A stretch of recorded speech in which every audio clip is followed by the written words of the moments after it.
نبی تو آتے ہیں دین سکھانے، اللہ نے فرما دیا دین مکمل ہو گیا، تو پھر ابھی نبی کیوں آ رہے ہیں، کتاب کیوں آ گئی؟ اس کا مطلب اب نبی اور کتاب کی ضرورت نہیں، اب نئی شریعت کی ضرورت نہیں۔ جس طرح ابھی میں نے ذکر کیا تھا کہ نبی کریم علیہ السلام جو شریعت لے آئے وہی شریعت ہے، جو حلال فرما دیا قیامت تک وہی حلال، جو حرام فرما دیا قیامت تک وہی حرام ہے۔ تو جب یہ بات مکمل ہو چکی ہے، یہ تمام محدثین کا قول ہے کہ نبی کریم علیہ السلام نے جو شریعت آپ نے لوگوں کو بتا دی وہی قیامت تک جاری رہے گی۔ تو جب یہ چیزیں مکمل ہو گئی تو نئے نبی کی ضرورت بھی نہیں ہے، نئی کتاب کی ضرورت بھی نہیں۔ جو سکھایا جا رہا تھا، سلسلہ شروع کیا تھا، اللہ نے فرما دیا آج مکمل ہو گیا، وَأَتْمَمْتُ عَلَيْكُمْ نِعْمَتِي، اور تم پر اپنی نعمتوں کو مکمل بھی کر دیا، وَرَضِيتُ لَكُمُ الْإِسْلَامَ دِينًا، اور تمہارے لیے اسلام کو بطور دین پسند بھی فرما لیا ہے۔ تو اللہ تعالیٰ نے یہ فیصلہ فائنل کر دیا اس آیت میں، تو اس کا مطلب اب ضرورت نہیں ہے، اس کا مطلب تعلیم مکمل ہو چکی۔ تو یہی عقیدہ ختم نبوت ہے۔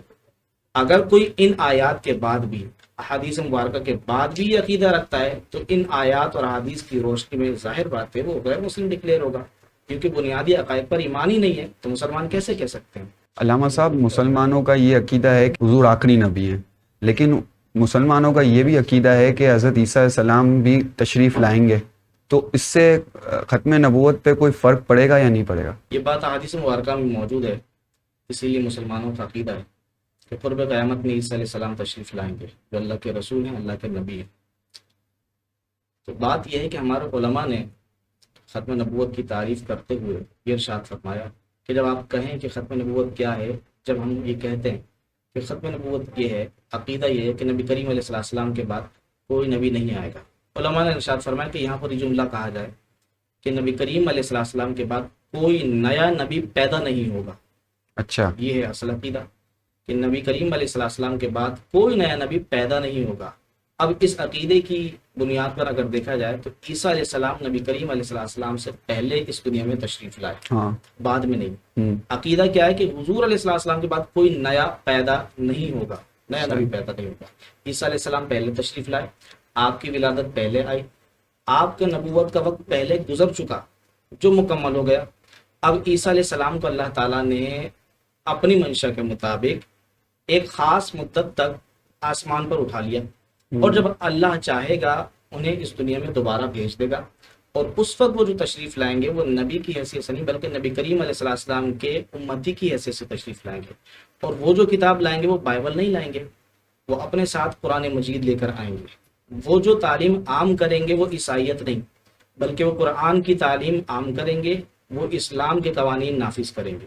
تو عیسیٰ علیہ السلام پہلے آ چکے، تو اس لیے ختم نبوت میں کوئی فرق اس معاملے سے نہیں پڑتا، کیونکہ وہ تو پہلے تشریف لا چکے۔ ہاں، عقیدہ یہ ہے کہ حضور علیہ السلام کے بعد کوئی نیا نبی پیدا نہیں ہوگا۔ اور اسی بات کے اوپر بالخصوص پاکستان کے جو منکرین ختم نبوت ہیں، یہ ہمارے عام مسلمانوں کو اس بات سے بہکاتے ہیں کہ بھئی دیکھو، اگر حضور علیہ السلام کے بعد کوئی نبی تشریف نہیں لائے گا تو عیسیٰ علیہ السلام بھی تو نبی ہیں، وہ بھی تو اللہ کے رسول ہیں، وہ بھی تو آئیں گے اور تعلیم کو عام کریں گے۔ تو اس طرح بہکانے کی کوشش کرتے ہیں۔ تو عام عوام کے لیے یہ جواب ہے کہ عیسیٰ علیہ السلام پہلے نبی آ چکے، رسول پہلے آ چکے، ان کا وقت مکمل ہو چکا جو دور نبوت تھا۔ اب عیسیٰ علیہ السلام امتی کی حیثیت سے اور قرآن مجید کی تعلیم عام کرنے کے لیے اللہ کی رضا کے مطابق تشریف لائیں گے۔ ٹھیک ہے علامہ صاحب، یہ تو کلیئر ہو گیا۔ اچھا، ایک سوال یہ بھی ہے کہ صرف پاکستان میں ہی قادیانیوں پر پابندی کیوں لگائی جاتی؟ مطلب پابندی اس سینس یہ ہے کہ ان کو کوئی ان کی جان کی، مال کی حفاظت نہیں کی جاتی، ان پہ بڑا ایک طریقے سے کہتے ہیں کہ نا شدت اپلائی جاتی ہے، تو اس وجہ سے وہ اپنی پہچان چھپاتے ہیں۔ دوسرے جو اسلامک ممالک ہے اس میں تو ایسا نظر نہیں آتا ہے، صرف یہ پاکستان میں ایسی شدت کیوں ہے؟ دیکھیے، یہاں پر تحقیق کی ضرورت ہے۔ اکثر ہی لوگوں کے ذہنوں میں یہی بات ہے اور اکثر لوگوں کی زبانوں پر یہی بات ہے کہ پاکستان میں ہی ان کے ساتھ ایسا کیوں ہو رہا ہے، انہیں کیوں کافر کہا جا رہا ہے؟ باقی ممالک بھی تو مسلم کنٹریز موجود ہیں، وہاں بے چینی کیوں نہیں ہے؟ تو یہ لا علمی کی بنیاد پر ہے۔ اگر آپ تاریخ میں دیکھیں یا معلومات حاصل کریں تو پتہ چلے گا کہ 1925 میں افغانستان نے قادیانیوں کو غیر مسلم قرار دیا۔ اچھا، یہ سب سے پہلے؟ جی، 1925۔ اور پھر موریشس میں 1936 میں قادیانیوں کو غیر مسلم قرار دیا گیا۔ پھر اس کے بعد مختلف ممالک ہیں، بنگلہ دیش میں، شام میں، لبنان میں، عراق میں، انڈونیشیا میں ان تمام ممالک میں قادیانیوں کو کافر ڈکلیئر کر دیا گیا ہے. اچھا یہ پاکستان کے آئین سے پہلے ہی ہو چکا تھا, یہ یہ سب 1973 پہلے کے. ہو چکا, اچھا. کیونکہ پاکستان تو اس وقت بنا بھی نہیں تھا 1925 میں اور 1936 میں, صحیح. اس سے پہلے ہی انہیں غیر مسلم ڈکلیئر کر دیا گیا تھا. اور اسی کے ساتھ ساتھ آزاد کشمیر کی اسمبلی نے بھی 2003 میں قادیانیوں کو غیر مسلم ڈکلیئر کر دیا تھا. اچھا. تو جو مسلم ممالک ہیں وہاں کرائٹیریا کیا ہے, جو مسلمان قوم ہوگی وہ قرآن و حدیث کے مطابق ہی فیصلہ کرے گی. یہ قادیانی قرآن و حدیث کی روشنی میں اسلام کی تعریف میں مکمل پورے نہیں اترتے. صحیح. جو ایک مسلمان کی تعریف ہوتی ہے, جو مسلمان کی تعریف پر پورے نہیں اترتے اس لیے غیر مسلم قرار دیے گئے. اور یہ لوگوں کی صرف لا علمی کی وجہ سے بات ہوتی ہے کہ صرف پاکستان کے اندر ہی یہ قادیانیوں کو غیر مسلم قرار دیا گیا. اگر وہ کافر ہوتے تو دوسرے ممالک انہیں کافر کیوں نہیں کہتے. اور رہی بات یورپین کنٹریز کی, امریکن لوگ ہیں اور دوسرے لوگ ہیں جہاں اسلام نہیں ہے, تو انہیں اس چیز سے کوئی فرق نہیں پڑتا کہ کوئی اسلام کے منافی کوئی عمل کر رہا ہے, وہ اس کے عقائد پر پورا اتر رہا ہے یا نہیں. وہاں تو اپنے ہی الگ الگ مذاہب ہیں, وہاں تو مذہبی مختلف قسم کے ہیں, وہاں تو ایسے ایسے مذاہب بن گئے ہیں کہ جنہیں ایک تہذیب یافتہ معاشرہ اپنے گھر میں اس چیز کی گفتگو بھی نہیں کر سکتا. صحیح. اس مذہب کی تعلیم کو عام بھی نہیں کر سکتا, تو انہیں اس چیز کی فکر نہیں ہے. اگر اس بات کے اوپر ایشو ہوگا تو مسلمانوں کا, کیونکہ مسلمانوں کا نام لے کر ایک طبقہ یہ بات ظاہر کر رہا ہے کہ ہم بھی مسلمان ہیں. اسی وجہ سے مسلم ممالک انہیں کافر ڈکلیئر کرتے ہیں قرآن و حدیث کی روشنی میں, بلا وجہ نہیں. اچھا علامہ صاحب, قادیانیوں کو جو پاکستان میں مسلمانوں نے سمجھانے کی کوشش کیوں نہیں کی گئی؟ مطلب اگر انہیں ڈائریکٹ اس طریقے سے کافر ڈکلیئر کر دیا, مطلب نان مسلم ڈکلیئر کر دیا گیا کہ یہ مسلمان نہیں ہے, تو انہیں سمجھانے کی کوشش کیوں نہیں کی گئی؟ دیکھیے یہ بات تو ابھی ہماری پہلے گزر چکی کہ ان کو کافر قرار دیا گیا کیونکہ مسلمان اور اسلام کی تعریف پر پورے نہیں اترتے, جو بنیادی عقائد ہیں ان میں پورے نہیں اترتے.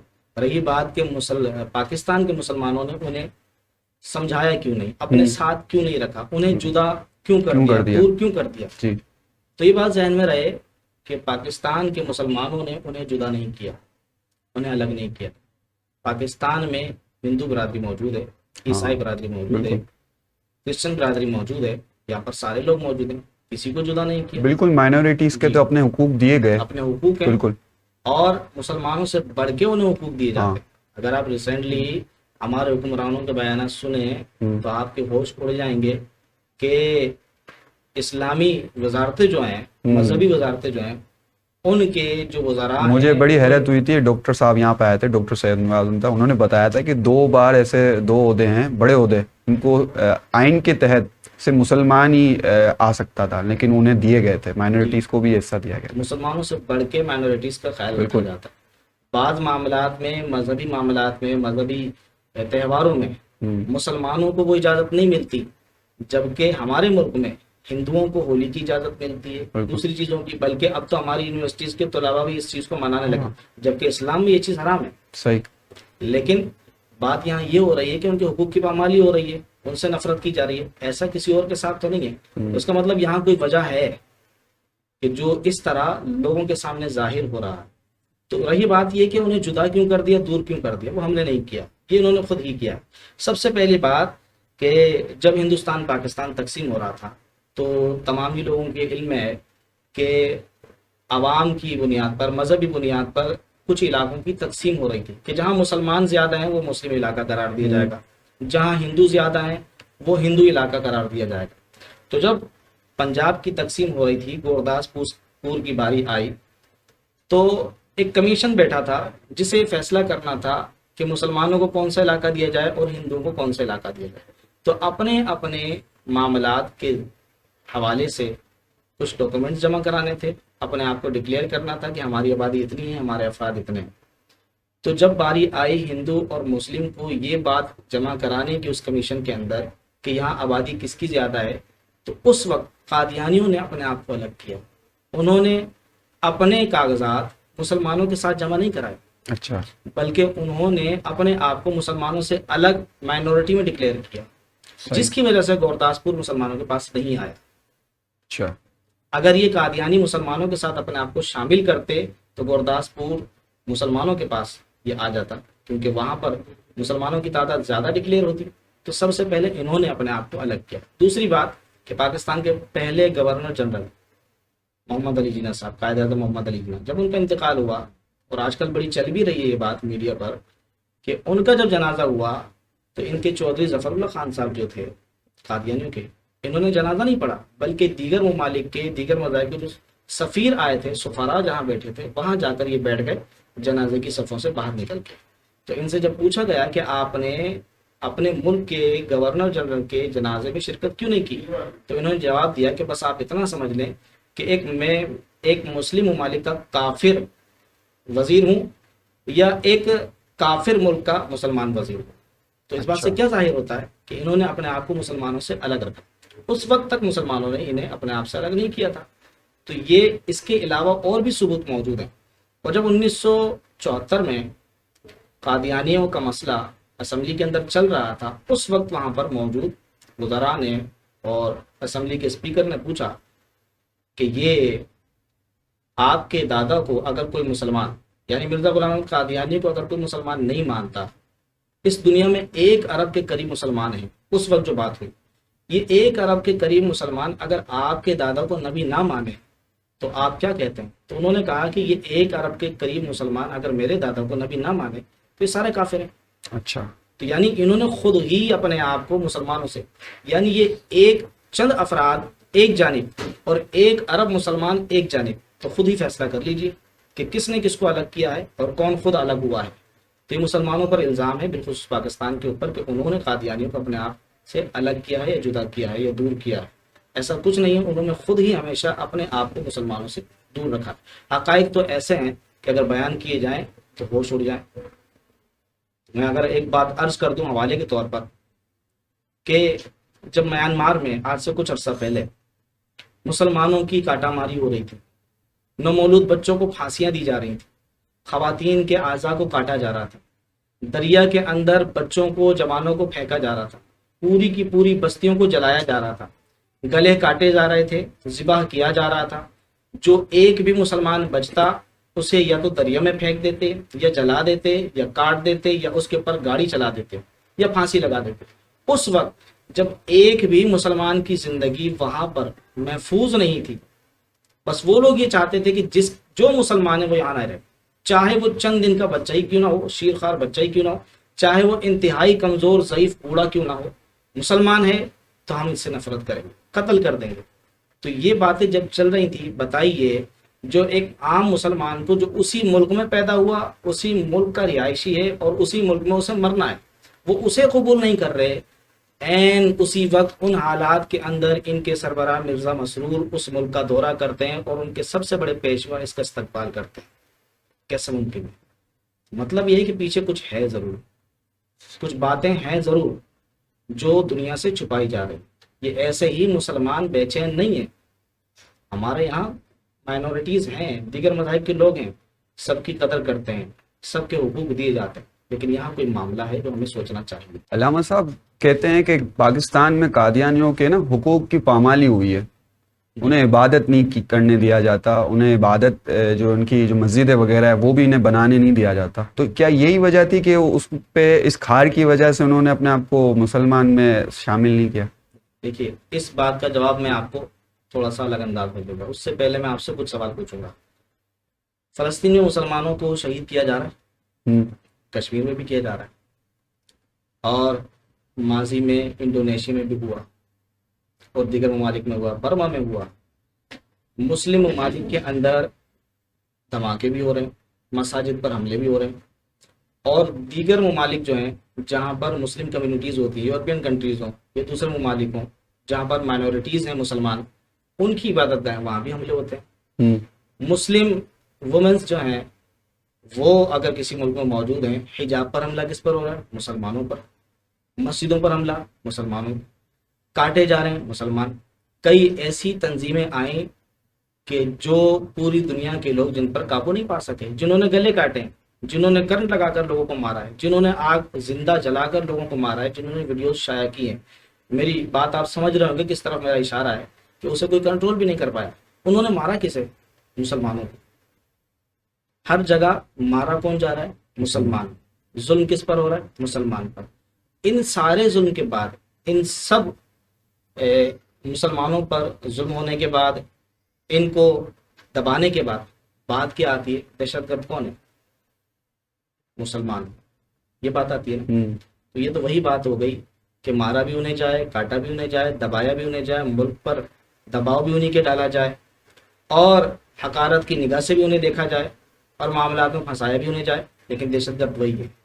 تو اس بات کا جواب بھی میں اسی طرح دوں گا کہ حقوق کی پامالی تو قادیانیوں کی نہیں، حقوق کی پامالی تو ہماری ہو رہی ہے. دین ہمارا، نبی ہمارے، قرآن ہمارا، رب ہمارا.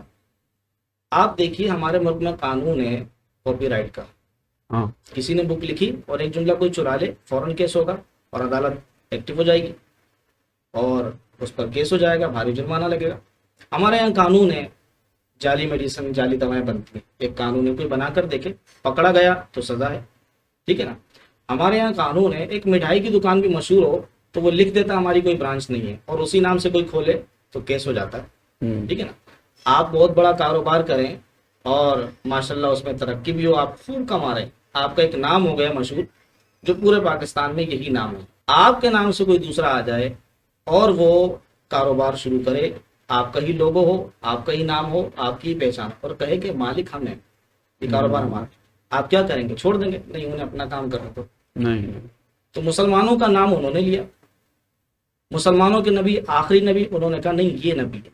مرزا قادری نے کہا میں نبی، اس کے ماننے والے کہتے ہیں یہی نبی ہے ہمارا پیشوا. تو مسلمانوں کے حقوق یہاں پامال ہو رہے ہیں. اس بات کو ریورس میں سمجھیں ذرا. ساری دنیا کے لوگ جو ان کے ہمدرد بنے ہوئے ہیں، بلکہ ہمارے ملک پاکستان میں بھی لوگ یہ کہتے ہیں کہ ان کے حقوق کی پامالی ہو رہی ہے. یہاں دیکھیں کہ حقوق کی پامالی کس کی ہو رہی ہے. جس طرح میں نے بزنس کی ایک مثال دی، دکان کی مثال دی، لوگوں کی مثال دی، کہ جب آپ کی کوئی چیز چرا رہا ہے تو حقوق کی پامالی کس کی ہوئی؟ جس کی چیز چوری ہوئی ہے. مسلمانوں کا نام چوری ہو رہا ہے، مسلمانوں کی پہچان چوری ہو رہی ہے. وہ لوگ جو اسلام کے بنیادی عقائد پر پورے نہیں اتر رہے، وہ اپنے آپ کو مسلمان کریں. تو سچ بتائیے کہ حقوق کی پامالی کس کی ہو رہی ہے؟ حقوق کی پامالی تو ہماری ہو رہی ہے. ہمارے یہاں ہندو ہیں، کرسچنز ہیں، عیسائی ہیں، تھوڑی دیر پہلے بھی یہ بات ہماری ہوئی، تو ان کے تو حقوق پورے کیے جا رہے ہیں. ہماری گورنمنٹ تو مندر کے لیے الاٹمنٹ جاری کرتی ہے، جگہ دیتی ہے. ہمارے لوگ تو ان کے تہوار میں شامل بھی ہو رہے ہیں، ہمارے لوگ تو ان کی مدد بھی کر رہے ہیں.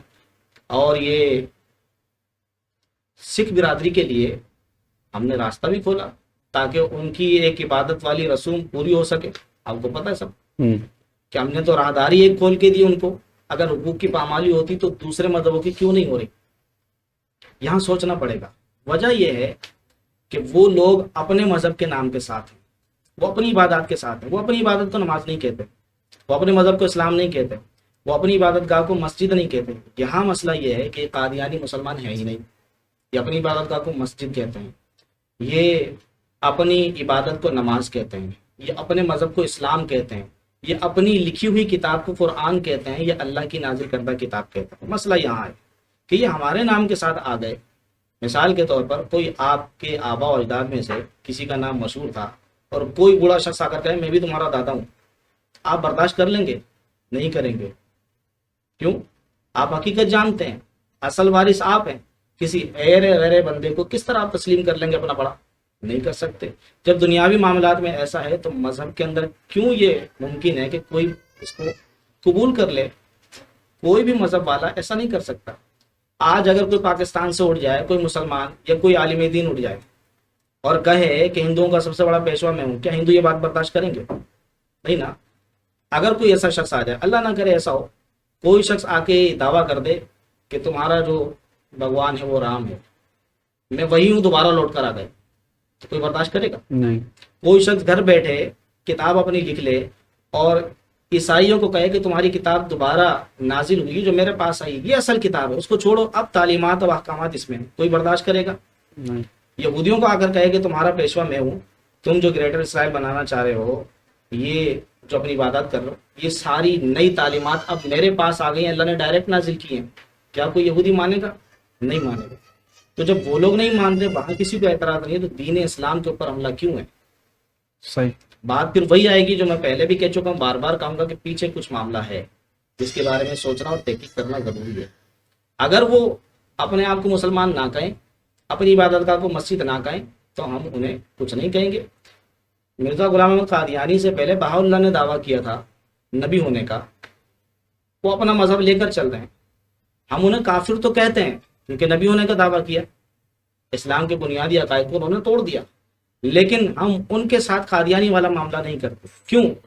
وہ اپنی عبادت کو نماز نہیں کہتے، وہ اپنی عبادت گاہ کو مسجد نہیں کہتے، اور وہ اپنے مذہب کو اسلام نہیں کہتے، انہوں نے اپنے مذہب کا نام بھی دوسرا رکھا، عبادت کا نام بھی دوسرا رکھا، عبادت کا طریقہ بھی مختلف، اور قبلے کی طرف منہ کر کے نماز بھی نہیں پڑھتے۔ تو اس لیے ہمیں ان سے کوئی پریشانی نہیں ہے، وہ الگ نام سے۔ لیکن اگر کوئی ہمارے اسلام کا نام چوری کرے اور مسلمان بھی نہ ہو، ہمارے نبی کی شان میں گستاخی کرے، اور وہ ہو بھی ایک عام بندہ، نبی کریم علیہ السلام کی شان میں آیت نازل ہوئی، اللہ تعالیٰ نے ارشاد فرمایا وما ارسلناک الا رحمۃ للعالمین۔ مسلمان کا بچہ بچہ جانتا ہے، مسلمان تو کیا، آپ اگر نان مسلم سے بھی پوچھیں، غیر مسلم سے بھی پوچھیں، وہ بھی یہ بتا دے گا، اتنی مشہور بات ہے کہ یہ آیت نبی کریم علیہ السلام پر نازل ہوئی، اللہ نے ارشاد فرمایا کہ محبوب ہم نے آپ کو سارے جہانوں کے لیے رحمت بنا کے نازل کیا، انا اعطیناک الکوثر، سب جانتے ہیں نبی کریم علیہ السلام پر یہ آیت مبارکہ نازل ہوئی۔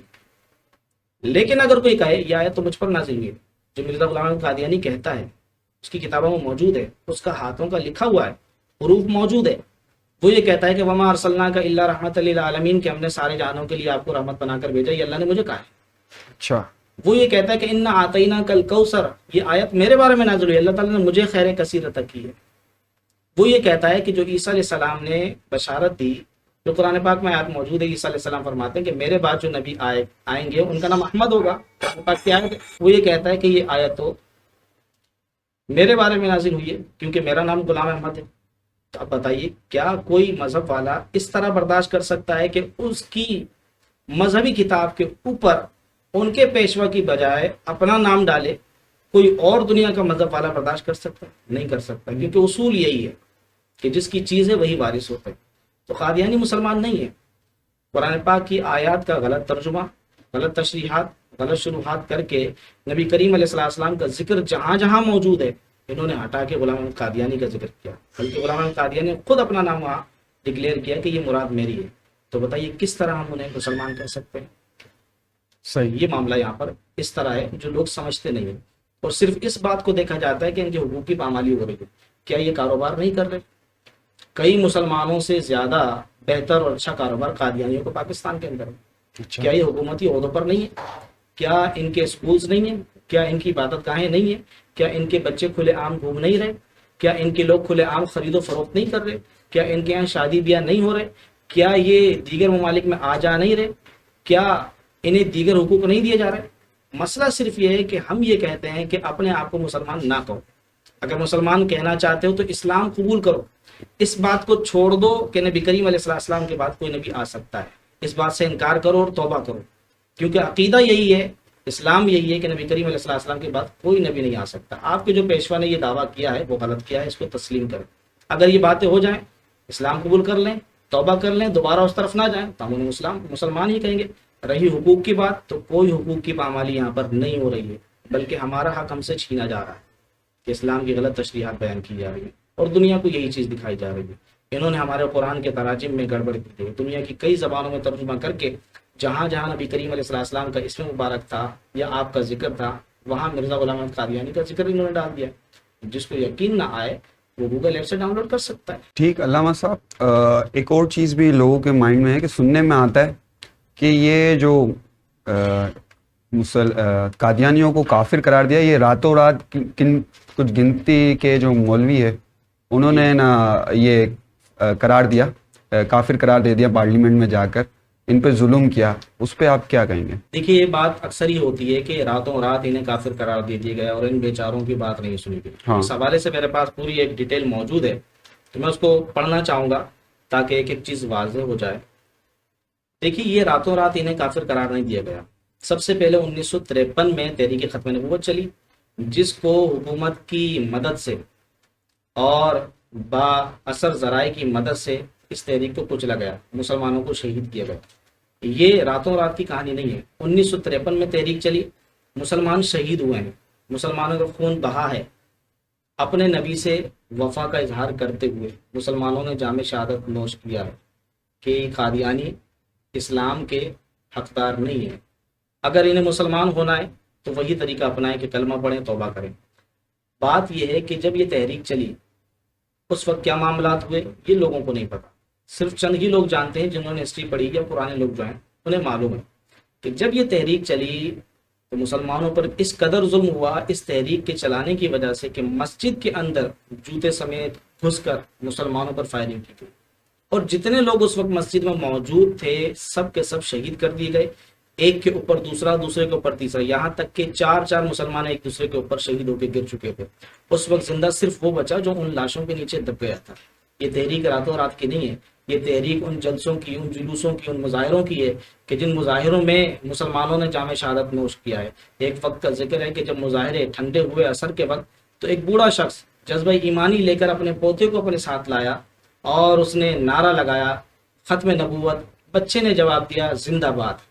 یہ جملے مکمل ہونے تھے، سامنے سے 2 گولیاں چلی ہیں، ایک گولی دادا کے سینے میں، دوسری گولی پوتے کے سینے میں، دونوں شہید ہو گئے۔ یہ تحریک راتوں رات کی نہیں ہے، یہ تحریک اس خون کی ہے، اس شہادت کی ہے کہ جب دوران مظاہرہ اذان نماز کا وقت ہوا تو ایک مسلمان کھڑا ہوا، اس نے اذان کہنی شروع کی، سامنے سے گولی چلی جو اس کے سینے میں پیوست ہو گئی، وہ شہید ہو گیا۔ اس نے صرف اتنا کہا تھا اللہ اکبر اللہ اکبر، اسے شہید کر دیا گیا۔ دوسرا مسلمان کھڑا ہوا، اس نے اگلا جملہ کہا اللہ اکبر، اسے بھی شہید کر دیا گیا۔ پھر تیسرا مسلمان کھڑا ہوا، اس نے کہا اشہد ان لا الہ الا اللہ، اس کے سینے میں گولی لگتی ہے۔ پھر چوتھا مسلمان کھڑا ہوا، اس نے کہا اشہد ان لا الہ الا اللہ۔ اس طرح پوری اذان مکمل کی گئی، ہر جملے پر ایک مسلمان نے جام شہادت نوش کیا ہے، اور یہ دنیا کی پہلی اذان تھی جو اتنے لوگوں نے مکمل کی ہے اور جام شہادت نوش کرتے ہوئے۔ یہ تحریک راتوں رات کی نہیں ہے۔ پھر آئیے، یہ تو شہادتوں کی بات ہو گئی، پھر اس کے بعد اس تحریک کو اس طرح کچلا گیا، علماء کو شہید بھی کیا گیا، گرفتار بھی کیا گیا، اور پھانسی کی سزائیں بھی دی گئیں، جو بیرونی دباؤ کی وجہ سے پھر اسے عمر قید میں تبدیل کر دیا گیا۔ اس کے بعد یہ تحریک 1974 میں چلی۔ پھر جب یہ تحریک چلی تو اس تحریک کے چلنے کے بعد باقاعدہ پروسیس چلا جو میں آپ کو بتاتا ہوں کہ 30 جون کو قومی اسمبلی میں قادیانی مسئلے پر غور کرنے کے لیے حکومت کی جانب سے ایک تحریک اور اپوزیشن رہنما مولانا شاہ احمد نورانی کی جانب سے قرارداد پیش کی گئی، جسے متفقہ طور پر منظور کر لیا گیا، اور تمام اراکین قومی اسمبلی پر مشتمل خصوصی کمیٹی اسپیکر قومی اسمبلی کی سربراہی میں تشکیل دے دی گئی، جس کا کام حسب ذیل فرائض سر انجام دینا تھا۔ ان لوگوں کی حیثیت متعین کی جائے جو حضور سیدنا محمد مصطفیٰ صلی اللہ علیہ وسلم کی ختم نبوت پر ایمان نہیں رکھتے۔ اس سلسلے میں کمیٹی کی پیش کردہ تجاویز، مشوروں اور قراردادوں پر اس معینہ مدت کے اندر غور و خوض مکمل کر لیا گیا، جس کا تعین کمیٹی کرے گی۔ اس غور و خوض کے نتیجے میں شہادتیں قلم بند کرنے اور دستاویزات کا مطالعہ کرنے کے بعد کمیٹی اپنی سفارشات ایوان میں پیش کرے گی۔ اب یہ دیکھیں پورا پروسیس چل رہا ہے، صحیح، قانونی کارروائیاں ہو رہی ہیں، کمیٹیاں تشکیل دی جا رہی ہیں، تحقیقات ہو رہی ہیں۔ آگے کیا ہوا؟ خصوصی کمیٹی کی کارروائی کا آغاز 1 جولائی سے ہوا۔ اب یہ تاریخ آپ سنتے جائیے گا تو پھر اس بات کا جواب آپ کے پاس آ جائے گا کہ یہ کہانی راتوں رات کی ہے یا نہیں۔ اس کمیٹی کے کل 28 اجلاس ہوئے۔ کتنے؟ 28۔ اور ہمیں یہ بتایا جاتا ہے، کہا جاتا ہے، یہ بات سننے کو ملتی ہے کہ راتوں رات، یہاں تو 28 اجلاسوں کا ذکر ہے، جس میں قادیانی جماعت کے سربراہ مرزا ناصر اور لاہوری گروپ کے سربراہ نے بھی گواہی قلم بند کروائی۔ ہم سے کہا جاتا ہے ان کی بات سنی نہیں گئی، لیکن یہاں موجود ہے آن دی ریکارڈ کہ قادیانیوں کا اس وقت کا جو سربراہ تھا مرزا ناصر، جو اصل میں کون تھا؟ غلام احمد قادیانی کا پوتا تھا، یعنی انہی کے گھر کا بیٹا، انہی کا خون، وہ اور لاہوری گروپ کا بندہ، اسے بھی بلایا گیا، انہوں نے بھی اپنی گواہی قلم بند کرائی اور ان کی جرح بھی ہوئی۔ کمیٹی کے اجلاس میں 5 تا 10 اگست اور 20 تا 24 اگست کل 11 دن، کتنے؟ 11 دن قادیانی جماعت کے سربراہ مرزا ناصر پر جرح کی گئی۔ 27 تا 28 اگست لاہوری گروپ کی جرح کی گئی۔ 29 تا 30 اگست کے اجلاس میں علماء اسلام کی مشترکہ کاوش سے تحریر کردہ ملت اسلامیہ کا موقف خصوصی کمیٹی کے اجلاس میں پیش کیا گیا۔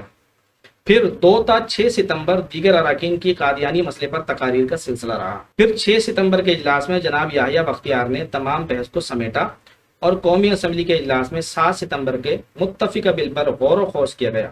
7 ستمبر کو حکومت کی جانب سے خصوصی کمیٹی کی سفارشات کے مطابق قادیانیوں کو اقلیت قرار دینے کے لیے آئین پاکستان کے آرٹیکل 106 اور 260 میں ترمیم کے لیے وزیر قانون عبدالحفیظ پیرزادہ سے بل پیش کیا۔ تو یہ ساری قانونی کارروائیاں ہو رہی ہیں۔ کہ جس طرح ایک پروسیس چلتا ہے اسمبلی کے اندر، بل پیش کیا جاتا ہے، پھر قرارداد پیش کی جاتی ہے، پھر اس کے اندر جرح تعدیل ہوتی ہے، گفتگو ہوتی ہے، یہ ساری باتیں ہونے کے بعد قومی اسمبلی اور سینیٹ میں متفقہ طور پر منظور کر لیا گیا، یوں پاکستان میں ختم نبوت کے منکرین کو آئینی طور پر بھی غیر مسلم اقلیت قرار دیا گیا۔ تو یہ 7 ستمبر کو انہیں 1974 میں منکرین ختم نبوت جو پاکستان میں بالخصوص ہیں، جنہیں ہم قادیانی کہتے ہیں، یہ پورے ایک پروسیس کے بعد اور بڑی لمبی اور طویل جرح کے بعد اور ان کے دلائل سننے کے بعد، پورا موقع دیے جانے کے بعد یہ کارروائی ہوئی ہے۔ اور رہی وہ بات کہ چند مولویوں نے اس بات کو کر دیا، تو بات یہ گوش گزار کروں کہ اس وقت اسمبلی میں سارے مولوی نہیں تھے، صرف چند علماء تھے۔ باقی کون تھے کہ جو دین پڑھے ہوئے بھی نہیں تھے، الگ الگ نظریے کے لوگ تھے، کہ جنہیں شاید نماز بھی صحیح طریقے سے نہ آتی ہو۔ اسپیکر قومی اسمبلی کوئی عالم دین تو نہیں تھے، کوئی مولوی تو نہیں تھے، مسجد کے امام تو نہیں تھے، وہ بھی موجود تھے۔ اس وقت کے وزیر اعظم ذوالفقار علی بھٹو صاحب، وہ مولوی اور عالم تو نہیں تھے۔ تو ان سب کے متفقہ فیصلے پر غور و خوض کرنے کے بعد کہ ہر چیز کا ایک پروسیس ہوتا ہے کہ آپ اپنے آپ کو مسلمان کہتے ہیں، بھائی آپ ظاہر کریں، آپ ثبوت پیش کریں، اپنے موقف کی وضاحت کریں کہ آیا قرآن و حدیث کی روشنی میں، علماء فقہا کے دلائل کی روشنی میں آپ مسلمان ہیں بھی یا نہیں۔ تو اپنے آپ کو ڈکلیئر نہیں کر سکے کیونکہ مسلمان ہیں ہی نہیں۔ تو اس سارے پروسیس کے بعد انہیں غیر مسلم ڈکلیئر کیا گیا، ان کی وضاحت لی گئی۔ اب یہ بات کہنا کہ راتوں رات کافر قرار دے دیا گیا، ان کی بات نہیں سنی گئی، چند مولویوں کا فیصلہ، تو یہ ساری باتیں غلط ہیں، مسلمانوں کو دھوکہ دینے والی باتیں۔ ٹھیک ہے علامہ صاحب، آپ نے یہ چیز تو کلیئر کر دی۔ اچھا علامہ صاحب، ایک چیز اور کہ ایسی کیا بات بنی کہ انہیں ڈائریکٹ کافر ڈکلیئر کر دیا گیا؟ ایک کلمہ گو ہے، کلمہ پڑھتا ہے وہ بھی، اس کے ساتھ یہ کرنا کیا یہ جائز ہوگا؟ دیکھیے باتیں ایسی ہیں، آپ ان کا لٹریچر دیکھیں، ان کی کتابیں دیکھیں، بہت ساری کتابیں ہیں، ان کے براہین احمدیہ کتاب ہے، وہ آپ دیکھیں، اس میں کفریہ کلمات ہیں، کفریہ باتیں ہیں۔ ان کا لٹریچر ایسا ہے کہ شاید ہی کوئی مقدس ہستی آپ کو ایسی نظر آئے کہ جس کی شان میں انہوں نے گستاخی نہ کی۔ ان سے مراد مرزا غلام احمد قادیانی۔ علماء کے بارے میں گندی غلیظ زبان، اس پر کفر تو ڈکلیئر نہیں ہوتا، لیکن ایک بات بتائی جا رہی کہ اس طرح کی باتیں۔ اب اس سے اوپر آئیے، پھر اولیاء کرام کے بارے میں، اس سے اوپر آئیے صحابہ کرام کے بارے میں گستاخانہ باتیں لکھی گئی، پھر اس سے اور اوپر آئیے ازواج مطہرات کے بارے میں ایسی نازیبہ باتیں کہی گئی ہیں کہ نہ ہم سن سکتے ہیں نہ ہم پڑھ سکتے ہیں۔ تو جب ہم نہ سن سکتے ہیں نہ پڑھ سکتے ہیں تو ہم اپنے دوست یا اپنے گھر والوں کو کس طرح وہ بات بتا سکتے جو ان کی کتابوں میں موجود ہے حروف کے ساتھ؟ یہ بات ہے۔ اس سے اور اوپر آئیے، نبی کریم علیہ السلام کی شان میں گستاخیاں کی گئی اور بڑی کبیر گستاخیاں کی گئی، اور نبی کریم علیہ السلام کی ذات سے متعلق جھوٹ بولا گیا، تمام انبیاء کرام کے بارے میں جھوٹ بولا گیا۔ یہ کہہ دیا گیا کہ نبی، انہوں نے پیشن گوئی کی، جھوٹی نکلی نبیوں کی پیشن گوئی۔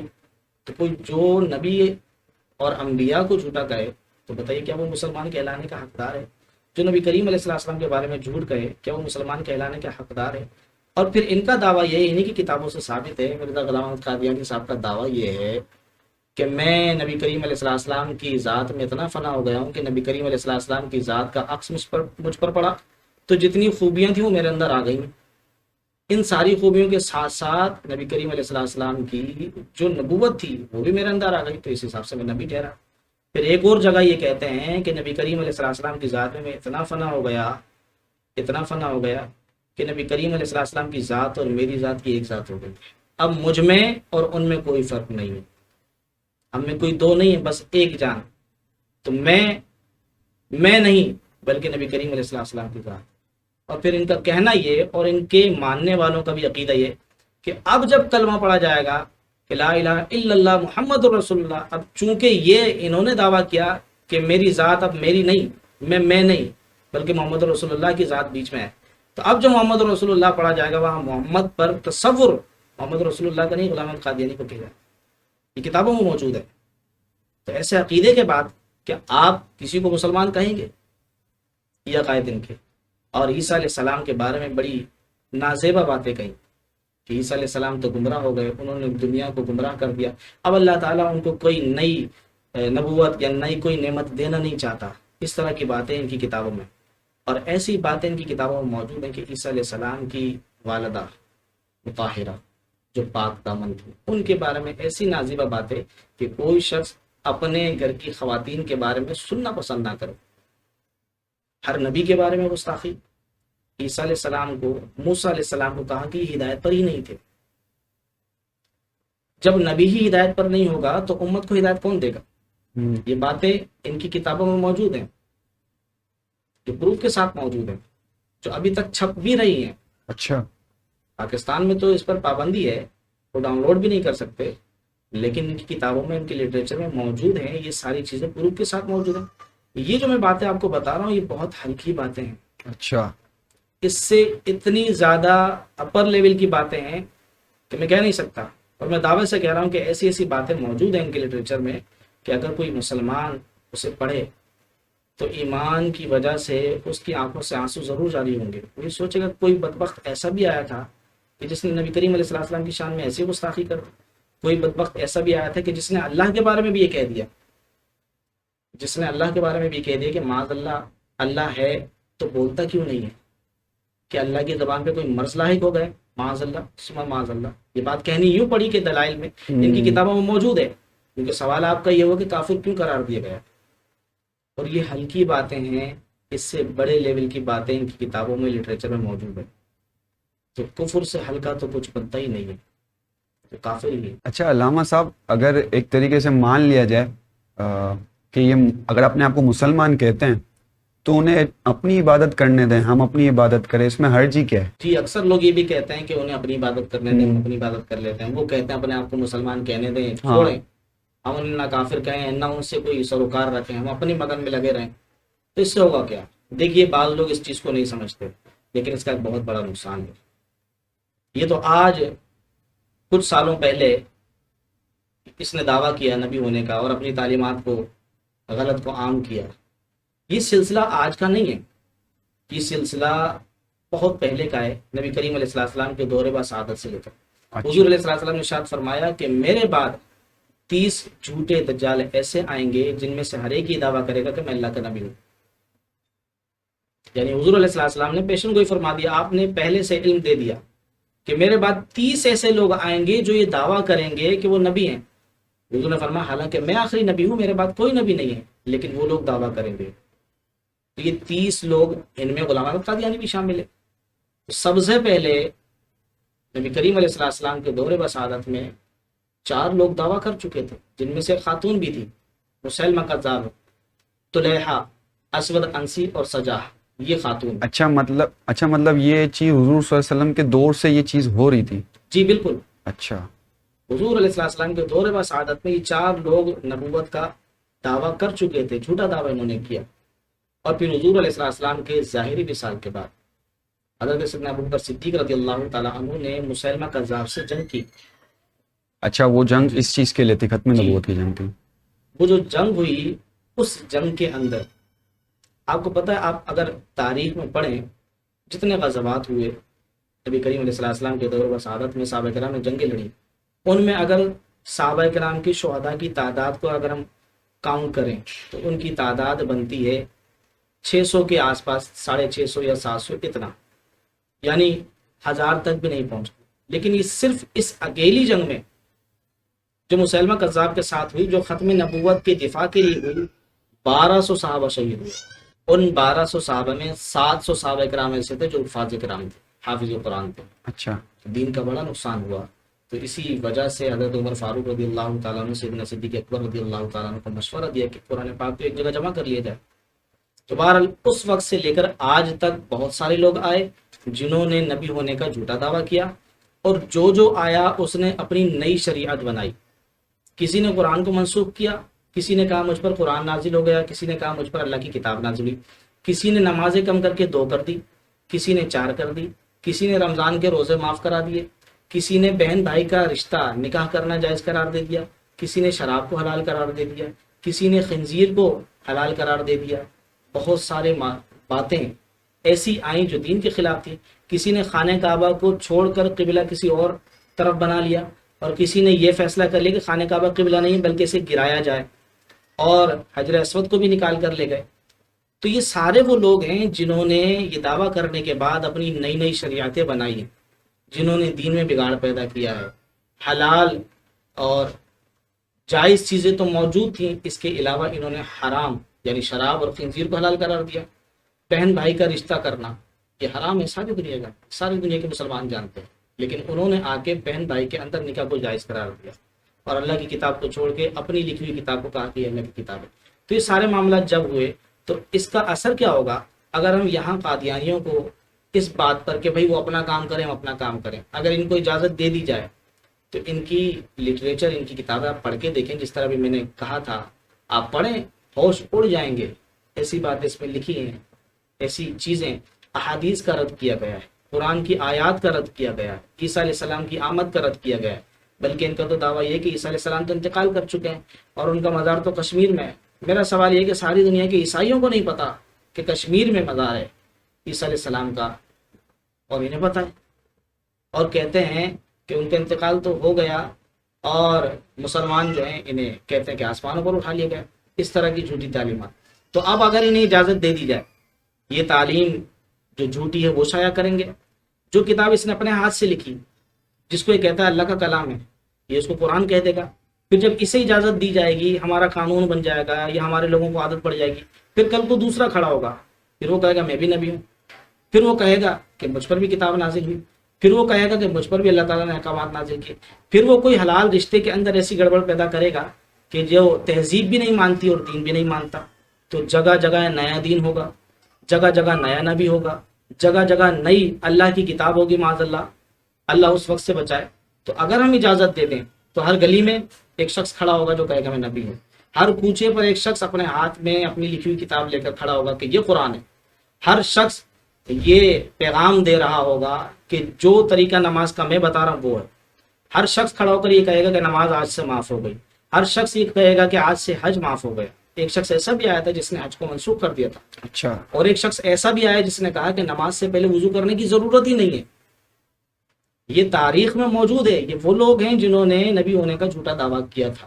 تو آج اگر ان کو اجازت مل جائے تو پھر ہمارے ملک میں، اسلامی ممالک میں پھر یہی تماشا ہوگا کہ دین پھر اپنی بنیادوں کے ساتھ قائم نہیں رہے گا، پھر کوئی مسلمان بھی نہیں رہے گا، پھر نہ اسلام رہے گا اور نہ اسلام کا نام رہے گا۔ تو اسی لیے مسلمان انہیں اس چیز کی اجازت دے ہی نہیں سکتے، اور اجازت ہے بھی نہیں۔ تو اس چیز سے یہ بہت بڑا نقصان ہونے کا خدشہ ہے، اور ہوگا، صرف خدشہ ہی نہیں۔ اور یہ جتنے لوگوں کا میں نے ذکر کیا کہ مسلمہ کذاب نے، طلحہ نے، اسود انسی نے، سجاہ نے، اور اس کے بعد بہت سارے، مختار ثقفی آیا جس نے دعویٰ کیا کہ اہل بیت کا وہ بڑا محبت کرنے والا ہے، اور یزید کے جتنے لوگ تھے جو امام حسین کو شہید کرنے میں شامل تھے ان سب کو چن چن کے مارا۔ تو لوگ محبت کرنے لگے کہ اہل بیت کا محبت کرنے والا ہے، لیکن بعد میں اس نے نبی ہونے کا دعویٰ کر دیا۔ ایسے کئی لوگ آئے۔ تو یہ سارے لوگ جو آئے، آپ یہ اگر آپ تحقیق کریں گے یا تاریخ کے اوراق پلٹیں گے تو آپ کو پتہ چلے گا کہ جتنے لوگ آئے ان سب کا انجام یہ ہوا، سیدنا صدیق اکبر سے لے کر آج کے دور تک، یعنی بہاء اللہ سے پہلے تک جتنے لوگوں نے نبی ہونے کا دعویٰ کیا ان سب کو مسلم حکمرانوں نے قتل کر دیا، قتل کی سزا دی گئی، کیونکہ وہ مرتد ہو گئے، اور مرتد کی سزا کیا ہے؟ قتل ہے۔ پہلے اسے سمجھایا جائے گا، مہلت دی جائے گی کہ بھئی ارتداد کیوں کیا، واپس دین میں آ جائے، جب نہ سمجھے قائم رہے تو پھر اس کی سزا موت ہے۔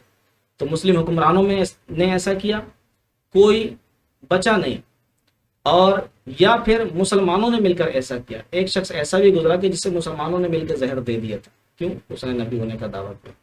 یہ وجوہات ہیں، لیکن آج یہ ان کے ساتھ ایسا نہیں ہوا، کیوں؟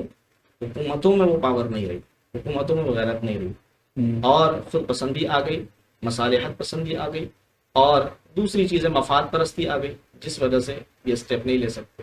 تو یہ وجوہات ہیں کہ جس کی وجہ سے ایسا ہونا ممکن ہی نہیں ہے کہ انہیں کہہ دیں کہ بھائی چلو تم اپنا معاملہ سنبھالو، تم اپنے دین کو سنبھالو، اپنے دین کو سنبھالتے ہیں۔ اچھا علامہ صاحب، آخری سوال آپ سے یہ ہے کہ پاکستان کے آئین کی روح سے قادیانیوں پہ کیا کیا پابندی ہے؟ جیسے مائنورٹیز میں انہیں حقوق تو دیے گئے ہیں، لیکن ان پہ پابندیاں کیا کیا ہے؟ یہ آخری سوال ہے میرا۔ آئین پاکستان کی روح سے قادیانیوں پر جو پابندیاں لگی، اس کا ذکر تھوڑا تھوڑا ہماری گفتگو میں گزر بھی چکا ہے۔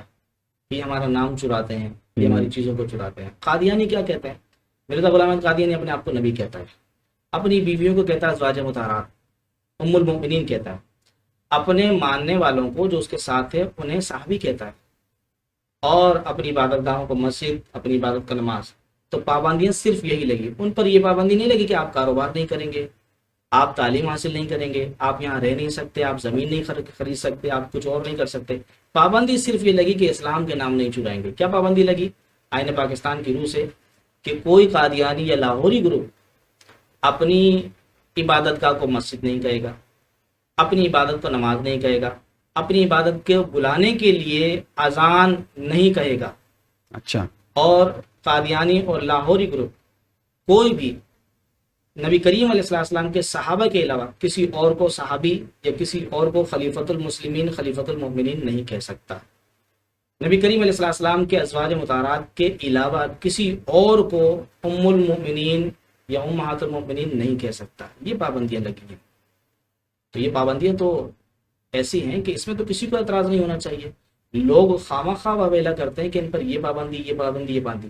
اب جو باتیں میں نے آپ کو بتائی ہیں کہ نبی کریم علیہ السلام کے بعد کوئی نبی نہیں، وہ شخص اپنے آپ کو نبی کہہ رہا ہے. حضور کے صحابہ کے علاوہ کوئی صحابی نہیں ہے، حضور کے خلفاء کے علاوہ کوئی خلیفۃ المسلمین نہیں ہے، حضور کے ازواج مطہرات کے علاوہ کوئی ام المؤمنین نہیں ہے. تو یہ تو کہہ رہے ہیں، تو یہی تو پابندی ہے نا. صحیح. اس میں ناجائز کیا چیز ہے؟ اس میں زیادتی کیا ہے؟ اس میں حقوق کی پامالی کیا ہے؟ صرف ایک کمپنی کے اصول یہ ہیں کہ ہماری چیز کوئی نہ چرائے، ہمارا لوگو نہ چرائے، ہمارا ٹیگ نہ چرائے، ہمارا نام نہ چرائے، ہماری ریسیپی نہ چرائے. اس کے لیے دنیا قانون بنا کر بیٹھی ہے. لیکن دین اسلام کے لیے جو بنیادی حقوق ہیں، بنیادی عقائد ہیں، قرآن و حدیث کی روشنی میں اس کے اوپر اعتراض ہوتا ہے. تو یہ غلط اور نامناسب بات ہے. آپ نے عقیدہ ختم نبوت پہ آپ کام کر رہے ہیں، تو جو آپ نے بتایا کہ فورم ہے جو آپ کا عقیدہ ختم نبوت فورم، وہ کیا کرتا ہے اور یہ کب سے ہے اسٹارٹ کر رہا ہے کام، اس کے بارے میں تھوڑا سا بتائیں مجھے. اس فورم کا نام ختم نبوت فورم کراچی ہے، جو حضرت علامہ سید شاہ عبد القادری امیر جماعت اہل سنت پاکستان کراچی کی سرپرستی میں چل رہا ہے. اس کی بنیاد 9 جون 2020 کو حضرت کی سرپرستی میں اور انہی کے مشاورت سے، انہی کے حکم سے ہوئی. اس کا مقصد یہ ہے کہ تمام لوگوں کو، مسلمانوں کو عقیدہ ختم نبوت کے حوالے سے آگاہی فراہم کی جائے. اس حوالے سے ہم نے کورسز کرانے کے کچھ گولز منتخب کیے. اس کام کے لیے سب سے پہلے یہ ڈیسائیڈ ہوا کہ ایک کورس ہمارے پاس موجود ہونا چاہیے. صحیح. اس کے لیے ہم نے، میں اور ہمارے بھائی علامہ ابو محمد عارفین صاحب، ہم نے مل کر ایک کورس تشکیل دیا جس کا نام تحفظ عقیدہ ختم نبوت کورس. اس کے اندر نبی کریم علیہ السلام کی دور بسعادت سے لے کر آج تک ختم نبوت کے حوالے سے جو کام ہوئے اور منکرین ختم نبوت کی جو کارروائیاں ہوئیں اس وقت سے لے کر آج تک، اور پھر آخر میں تحریک پاکستان، اور پھر منکرین ختم نبوت کے حوالے سے جو قانون بنایا گیا، یہ ساری انفارمیشن اس کورس میں موجود ہے. تو الحمدللہ اس کے تحت پہلا کورس جنوری 2021 میں تشکیل دیا گیا، اور اب تک یہ بڑا قلیل وقت ہے، 3 سال اس کو ہوئے ہیں فورم کو بنے ہوئے، اور الحمدللہ اس عرصے میں کورس بھی ڈیزائن ہوا اور 300 کے قریب مقامات پر پورے پاکستان میں کورس منعقد کیے گئے، جس میں عوام کے لیے، علماء کے لیے، خواتین کے لیے اور بچوں کے لیے بھی کورس ہم نے ڈیزائن کیا جو سوالان جواباً اس فارم میں موجود ہے. تو الحمدللہ یہ کورسز کرانا یہ فارم کا مقصد ہے. اور اس کے علاوہ ریسرچ لائبریری ایک قائم کی گئی ہے جس میں ختم نبوت کے ٹاپک پر اور ناموس رسالت کے ٹاپک پر پورے پاکستان میں اور دوسرے اسلامی ممالک میں جس نے جہاں کہیں ختم نبوت کے ٹاپک پر جو کتاب لکھی ہے اور ناموس رسالت کے موضوع پر جو کتاب لکھی ہے، اس لائبریری میں وہ تمام کتابیں موجود ہوں گی. اور اس کے ساتھ ساتھ منکرین ختم نبوت کا جو لٹریچر ہے وہ بھی ہمارے پاس میسر ہوگا. تو یہ کام ختم نبوت فورم کا ہے. اس کے علاوہ خدمت خلق کا کام بھی فورم کے مقاصد میں شامل ہے، اور عوام کو لٹریچر شائع کرنا، آگاہی دینا، یہ ختم نبوت فورم کراچی کا کام ہے. اچھا علامہ صاحب، آپ نے کہا کہ لائبریری ہے اور اس میں تمام لوگوں کا لٹریچر ہے. تمام لوگوں سے لٹریچر سے مراد کن لوگوں کا لٹریچر آپ کہہ رہے ہیں کہ جو ختم نبوت پہ کام کیا ہے، وہ کون سا لٹریچر؟ فرسٹ اسٹیپ میں علماء اہل سنت کی کتب، اچھا، جہاں پوری دنیا میں جس نے لکھی.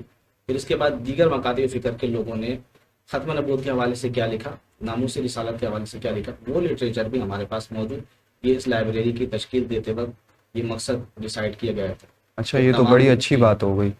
اور پھر اس کے لیے تمام علماء کے لیے یہ سہولت ہماری لائبریری میں موجود ہوگی کہ کوئی بھی عالم دین یا کوئی بھی طالب علم اس حوالے سے ریسرچ کرنا چاہے، کوئی بات دیکھنا چاہے تو ہماری لائبریری موجود ہے، وہ آ کر وہاں ریسرچ ورک کر سکتے ہیں، کتابیں ہم میسر انشاءاللہ کریں گے۔ اور ایسا بھی ہے، یہ سہولت بھی ہے کہ اگر کوئی کتاب ہمارے پاس موجود نہ ہو اور کسی عالم دین کو اس کتاب کی ضرورت ہو تو فورم کو بتائے، انشاءاللہ فورم وہ کتاب ارینج کر کے دے گا۔ اچھا، اس کا مطلب یہی ہوا کہ یہ فورم ان لوگوں کے لیے کام کر رہا ہے جو لوگ اس چیز پہ ریسرچ کر رہے ہیں، پڑھنا چاہتے ہیں اور اپنی ہسٹری کے حوالے سے پڑھنا چاہتے ہیں کہ کیا کیا چیزیں ہوئی تھی۔ اچھا، اس میں علامہ صاحب مجھے یہ بتائیں کہ ایک اسٹوڈنٹ ہے، اس سے اگر یہ چیز سیکھنی ہے، اگر عقیدہ ختم نبوت کے اوپر اس کو لٹریچر پڑھنا ہے تو وہ سب سے پہلے کیا سرچ کرے گا؟ وہ کون سی کتاب پہلے پڑھنا چاہے جس سے اس کو آسانی سے بھی معلومات ہو جائے، جس میں اس کو لٹریچر اتنا، کیونکہ آج کل لٹریچر بھی بڑا ہارڈ ہوتا ہے، تو وہ کون سی ایسی چیز سٹارٹ لے، کون سی کتاب پڑھ لے جس سے اس کو سٹارٹنگ میں آسانی ہو؟ ختم نبوت کے حوالے سے مختلف علماء نے لٹریچر لکھا ہے، بعض نے اس لیول کا لکھا ہے کہ اس علماء سمجھے، اور بعض نے اس لیول کا لکھا ہے کہ اس کو عام عوام سمجھے۔ تو جن علماء نے اس لیول پر آ کے لکھا ہے کہ عام عوام کو ختم نبوت کے حوالے سے آگاہی ہو، تو سب سے پہلے تو اس کے لیے ضروری ہے کہ یہ پڑھے، اور اس میں بھی سب سے پہلے ضروری ہے کہ قرآن و حدیث کی روشنی میں جن علماء نے یہ لکھا کہ عقیدہ ختم نبوت ہے کیا، ہاں، اس کی یہی ضرورت کیا ہے، اس کی اہمیت کیا ہے، سب سے پہلے یہ جاننا ضروری ہے، پھر اس کے بعد تحقیق، پھر اس کے بعد کہ منکرین ختم نبوت نے کیا اعتراضات کیے، ان کے پاس اپنے کیا دلائل ہیں، وہ کیوں اس بات کی طرف گئے کہ نبی کریم علیہ السلام کے بعد بھی کوئی نبی آ سکتا ہے، کیا وجوہات ہیں، کیا ان کے ذہن کی غلط فہمی ہے یا پیچھے سے کوئی اور طاقت و قوت ہے جو اس بات پر انہیں مجبور کر رہی ہے، اور اس بات کے پیچھے کچھ مقاصد ہیں جو یقیناً ہیں۔ تو یہ چیز دیکھی جائے گی، پہلے سب سے قرآن و حدیث کہ کیا عقیدہ ختم نبوت ہے، پھر اس کے بعد عام فہم لکھی گئی جو عوام کے لیے لکھی گئی کتبیں، اس کا مطالعہ کیا جائے، پھر اس کے بعد بتدریج آگے اگر بڑھیں تو انشاءاللہ بہت فائدہ ہوگا۔ اچھا علامہ صاحب، اگر فرسٹ اسٹیپ کی بات کی جائے تو آپ نے بتایا عقیدہ ختم نبوت پڑھے، تو عقیدہ ختم نبوت ہے کیا؟ عقیدہ ختم نبوت یہ ہے کہ اللہ تعالیٰ نے قرآن پاک میں ارشاد فرمایا، جب بھی عقیدہ ختم نبوت کی بات آتی ہے تو تمام ہی علماء سب سے پہلے اس آیت کو کوٹ کرتے ہیں، بسم اللہ ما کان محمد ابا احد من رجالکم ولکن رسول اللہ وخاتم النبیین۔ اللہ تعالیٰ نے ارشاد فرمایا کہ محمد صلی اللہ علیہ وسلم تمہارے مردوں میں سے کسی کے والد نہیں، ہاں اللہ کے آخری، اللہ کے رسول ہیں اور نبیوں میں سب سے آخری ہیں۔ تو اس آیت سے یہ ظاہر ہوتا ہے اور ثبوت نکلتا ہے کہ نبی کریم علیہ السلام کے بعد کوئی نبی نہیں ہے، کیونکہ اللہ تعالیٰ ارشاد فرما رہا ہے کہ یہ نبیوں میں سب سے آخری ہیں۔ تو عقیدہ ختم نبوت یہ ہے کہ ایک مسلمان اللہ پر ایمان لانے کے ساتھ ساتھ یہ بھی ایمان رکھے کہ نبی کریم علیہ السلام کے بعد کوئی نبی نہیں آئے گا، کیونکہ اللہ نے ارشاد فرمایا، نبی کریم علیہ السلام نے ارشاد فرمایا انا خاتم النبیین لا نبی بعدی، کہ میں آخری نبی ہوں، میرے بعد کوئی نبی نہیں۔ یہ عقیدہ ختم نبوت ہے کہ ایک مسلمان یہ عقیدہ رکھے کہ نبی کریم علیہ السلام اب آخری نبی ہیں، آخری رسول ہیں، جو تعلیم آپ لائے وہ آخری تعلیم ہے، جو شریعت آپ لائے وہ آخری شریعت ہے، جو کتاب آپ لائے وہ آخری شریعت ہے۔ نبی کریم علیہ السلام نے جو چیزیں حلال فرما دی اب قیامت تک یہی حلال رہیں گی، اب کوئی بھی آنے والا شخص کوئی نئی چیز حلال نہیں کر سکتا۔ نبی کریم علیہ السلام نے جو چیزیں حرام فرما دی قیامت تک وہی حرام رہیں گی، اب کوئی بھی آنے والا نئی چیز حرام نہیں کر سکتا۔ یہ عقیدہ ختم نبوت ہے۔ ٹھیک ہے علامہ صاحب، آپ کا بہت بہت شکریہ۔ آپ نے میرے خیال سے ایک عام عوام کے لیے جو ذہن میں سوال آتے ہیں وہ میرے خیال سے آپ نے سارے کلیئر کر دیے، اور میں ناظرین سے بھی کہوں گا کہ آپ کو امید کرتا ہوں آپ کو بہت کچھ سمجھ آیا ہوگا۔ آپ اپنی کیا رائے رکھتے ہیں کمنٹ سیکشن میں ضرور بتائیے گا۔ تب تک کے لیے مجھے اور علامہ صاحب کو دیجیے اجازت۔ السلام علیکم ورحمۃ اللہ وبرکاتہ۔